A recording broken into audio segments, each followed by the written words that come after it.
Bonjour, je vais vous parler aujourd'hui d'une suite de transitions qui s'appelle iGear. Pourquoi iGear? En fait, c'est en référence à une émission de télévision culte de la BBC qui s'appelle Top Gear et qui est d'ailleurs diffusée sur je ne sais plus quelle chaîne de la TNT. En ce moment, c'est une émission sur la voiture, une espèce de automoto mais très très dynamique avec beaucoup d'effets.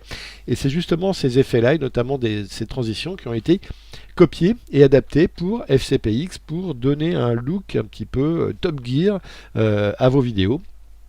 Ça a été fait par une boîte qui s'appelle IFX, qui est un anglais qui s'appelle Jonathan Richard.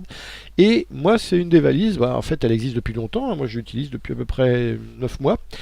Je l'ai acheté il y a 9 mois, je l'utilise très souvent. Et voilà, je me suis dit que ça vous intéresserait peut-être de voir ce qu'on peut faire avec. Alors, je vais prendre dans l'ordre ces 22 effets. On va les passer tous en revue.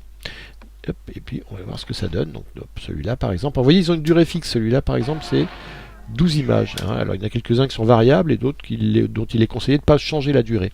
Donc celui-là, le Dark Blur ici, qui dure 12 images. Regardez, c'est assez rapide, hop, ça donne ça. Il y en a un autre qui joue sur l'edge, c'est le bout, le côté, les transitions de l'image.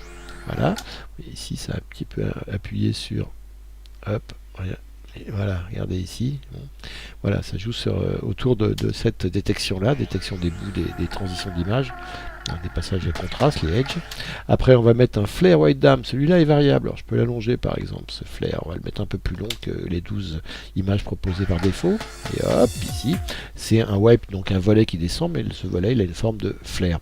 Alors, ils ne sont pas réglables. Ils sont proposés tels quels. On ne peut pas régler les couleurs, la verticalité ou l'horizontalité. C'est un peu dommage, mais si on veut les régler, il faut retourner dans Motion, les ouvrir ici dans Motion, changer les paramètres et venir les republier dedans. Mais sinon, ils sont vraiment conçus pour imiter ce qui est fait dans l'espèce de bible graphique de l'émission Top Gear. Et donc, voilà, ça c'est des effets qui reproduisent vraiment fidèlement ce qui a été fait dans cette émission. C'est pour ça qu'ils sont pas réglables. Moi, je trouve que ça aurait été bien quand même de leur donner un petit côté ajustable. Alors ça, c'est le Flash Earthquake. Regardez ce que ça donne. Flap, boum. Ça bouge un peu l'image avec un flash au blanc. Head Light Flick, je l'utilise très souvent. Celui-là, c'est ce petit passage au vert très rapide, comme ça, qui permet de dynamiser un peu une transition. Alors là, ici, on va utiliser le lens. Alors, il y en a plusieurs de cette nature-là. Regardez, il y a des éléments hop, ici, comme des effets de lentilles. Alors, il y a celui-là qui dure 24 images, hop, comme ça. Il y a celui-là qui est plus rapide, mais qui est un peu dans le même esprit, regardez. Hop, voilà. Il y a ensuite le troisième, un 3, voilà, qui est plus long, qui fait 60 images. Hop, et voilà ce que ça fait. C'est intéressant. Negative Wipe, voilà ce que c'est. C'est un volet en négatif. Hop, voilà, comme ça. Celui-là que j'utilise très souvent également, qui est assez long. Regardez ce qu'il donne. Waouh! Voilà. Ça, si on veut séparer bien deux séquences en prenant le temps, on prend ça. Celle aussi assez longue. Donc, il faut que le plan ici soit un peu plus long d'ailleurs, si je veux m'amuser. 75 images, j'ai assez. Ouais, je dois avoir assez, mais c'est tout juste. Regardez. Hop, et là, regardez ce qu'on fait avec. C'est encore autre chose. Donc, si j'ajuste les deux ensemble, on a l'impression que c'est un effet qui est mis tout au long de notre plan. Regardez. Hop, ici. Et je repars ici, cette fois dans le blanc. Ring and Flare, j'utilise très souvent. C'est celui-là qui mélange les anneaux et un lance-flare horizontal, regardez comme ça. Le Road Wipe Dissolve, voilà comme ça. Road Wipe Through Black, voilà comme ça. Et le Strip Lighten, voilà comme ça. Et je manque un peu de transition pour finir de vous montrer les dernières. Donc on va remonter ici pour vous montrer les dernières. Le Slaughter ici. Le Slaughter Back. Je les mets toutes pour aller plus vite. Et on regarde après. Traffic Wipe. Regardez ce que ça donne. Ici, l'effet, il est... Hop, voilà. Ici, l'effet, il donne... Voilà. Hop, vous voyez, c'est le son. Celui-là, je l'adore, je l'utilise très souvent. Et celui-là aussi est pas mal, assez rapide. Et on a enfin trois derniers, le Venetian, voilà, comme ça. Et puis les deux derniers, on va les mettre là. Comme je suis sur un plan composé, on va me demander de mordre un petit peu sur le plan composé pour appliquer la transition, qui est heureusement rapide. Hop, comme ça. Et le dernier, pareil, sur un plan composé.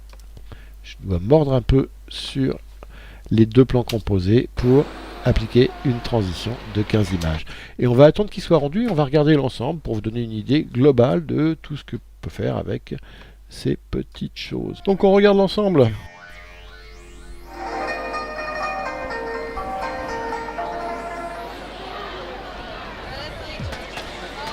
L'ensemble de ces transitions, donc qui s'appelle High Gear, qui est une réplication de la transition de l'émission Top Gear, l'émission de la BBC.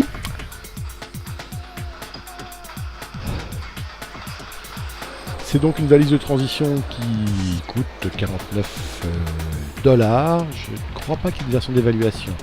Donc voilà, je ne peux que vous conseiller, si ces effets vous semblent utiles, de les acheter. 49 $ pour 22 effets, ça va, c'est pas la mort. Et c'est quand même une valise d'effets assez variée et que moi j'ai adopté. J'utilise quand même. Enfin, vraiment, depuis un an à peu près que je l'ai, j'ai dû l'utiliser une bonne quinzaine de fois dans des montages. Et c'est beaucoup déjà pour moi. Donc voilà, c'est efficace. On va dire que ce sont des effets assez efficaces. Même si des fois j'ai eu besoin d'aller dans Motion pour les aménager un peu à ma sauce, pour que ça corresponde plus à mon image. Mais d'une manière générale, c'est quand même des effets bien pratiques et qui peuvent être posés un peu partout assez facilement.